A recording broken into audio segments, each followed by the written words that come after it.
ঘুমোবো আমি, ঘুমোবে তুমি, গল্প শোনাবে ঘুম পড়ি।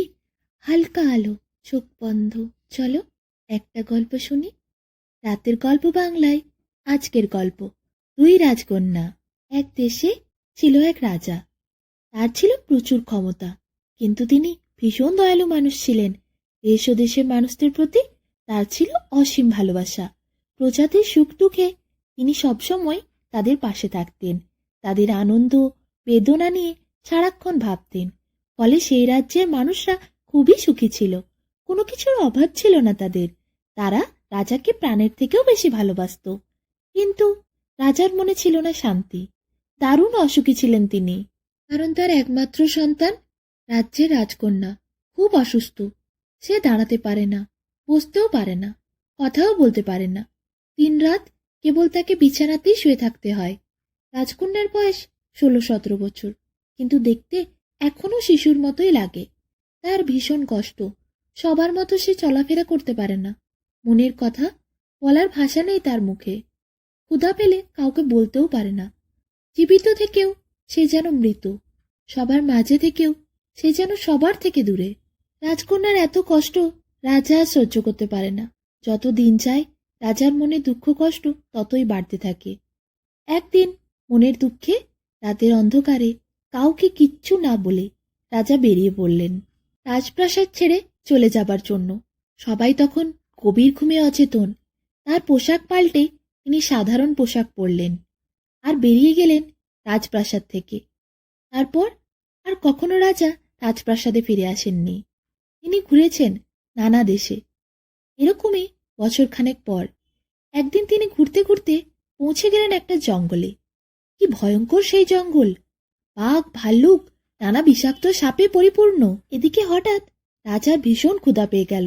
খাদ্যের সন্ধানে রাজা ঘুরে বেড়াতে থাকেন, এদিক থেকে সেদিক। কিন্তু বনের ভেতর এত গাছ, কিন্তু কোনো গাছে নেই ফল। আহারে তৃষ্ণায় প্রাণ যায় যায় অবস্থা। রাজা শেষে ক্লান্ত হয়ে এক গাছের নিচে বসলেন। ঠিক সেই সময় যাচ্ছিল একটা ছোট্ট মেয়ে। কি সুন্দর, মিষ্টি দেখতে, ছোট্ট ফুটফুটে গোলাকার মুখে দুটো বড় বড় চোখ। ওইটুকু মিষ্টি মেয়ে, সে আবার কাকে কলসি নিয়ে যাচ্ছিল। রাজা তো দেখে অবাক। কি আজব ব্যাপার! এত ভয়ঙ্কর জঙ্গলে এত সুন্দর, এত ছোট একটা মেয়ে কোথা থেকে এলো? রাজা মেয়েটিকে ডাকলেন। মানুষের কণ্ঠ শুনে মেয়েটাও তো অবাক। এত গভীর জঙ্গলে কোনো মানুষ তো থাকে না। মেয়েটি গেল রাজার কাছে।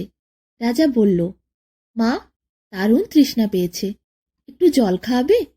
মেয়েটি জল দিল রাজাকে। জল খেতেই রাজা যেন প্রাণে বাঁচলেন। তারপর বললেন, কে মা তুমি? এই ভয়ঙ্কর জঙ্গলে একা একা কি করছো? এখানে এলেই বা কোথা থেকে? মেয়েটি জানালো, এই জঙ্গলের মধ্যে একটা ছোট্ট কুটিরে মেয়েটি তার মায়ের সঙ্গে থাকে। তার বাবাকে সে জন্মের থেকে দেখেনি।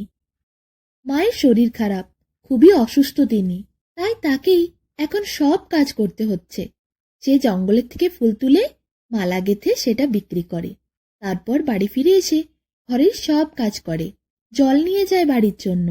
আর সেই জন্যই সে এসেছিল। এরপর মেয়েটি রাজাকে বলল, চলুন আমাদের সাথে বাড়িতে, আমার মা আপনাকে দেখে খুব খুশি হবেন।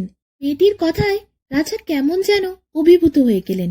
মেয়েটির সঙ্গে তাদের বাড়ি গিয়ে দেখলেন একটি জীর্ণ পর্ণকুঠির ভেতরে একটা পাটি বিছিয়ে শুয়ে আছে অসুস্থ এক নারী। মেয়েটি দেখালো ওইটি তার মা। মেয়েটির মায়ের সঙ্গে রাজার পরিচয় হলো। মেয়েটির মা তখন অনেক কথা বলল।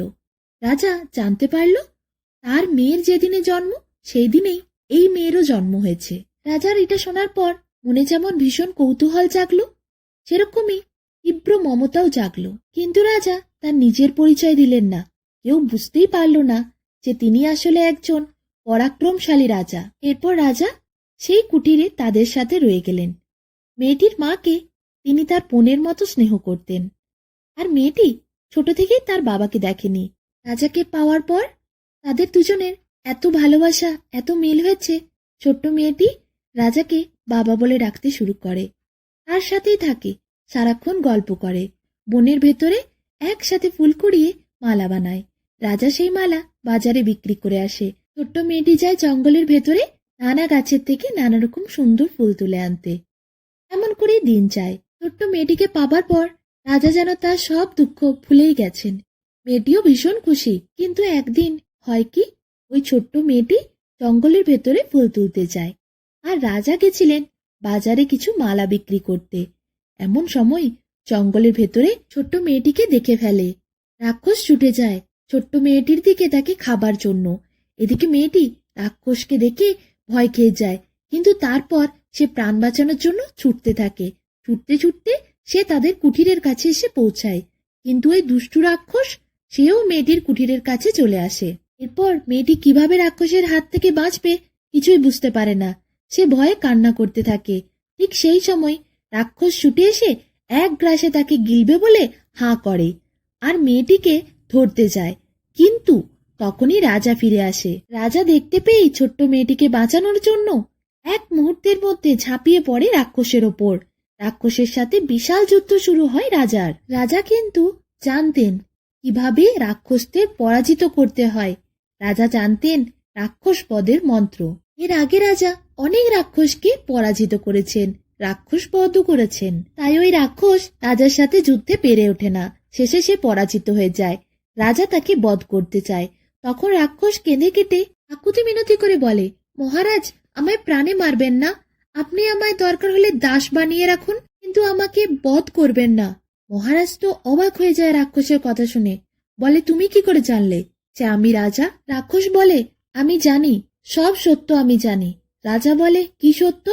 রাক্ষস বলে, আপনি আমাকে যদি প্রাণে বধ না করেন, যদি আপনি আমাকে প্রাণ ভিক্ষা দেন, তাহলে আপনাকে আমি তার বিনিময়ে সব সত্যি কথা বলে দেব। এরপর রাজা বলে, ঠিক আছে, সে বধ করবে না তাকে, কিন্তু কি সত্যি সেটা তাড়াতাড়ি বলতে। এরপর রাক্ষস বলে, রাজকন্যার অসুখের পেছনে অনেক বড় সত্য লুকিয়ে আছে। অনেকদিন আগে আপনি এক রাক্ষসকে হত্যা করেছিলেন, আর সেই রাক্ষসের মা প্রতিজ্ঞা করেছিল ছেলেকে হত্যার প্রতিশোধ সে নেবে। সবকিছুর বিনিময়ে হলেও রাজার ক্ষতি সাধন সে করবেই।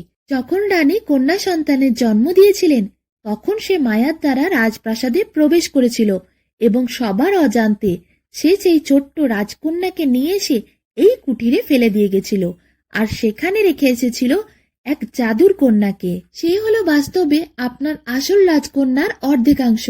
আর আপনি এই কুঠিরে যে ছোট্ট মেয়েটিকে দেখছেন, এই হচ্ছে সেই রাজকন্যা, আপনার নিজের আসল সন্তান।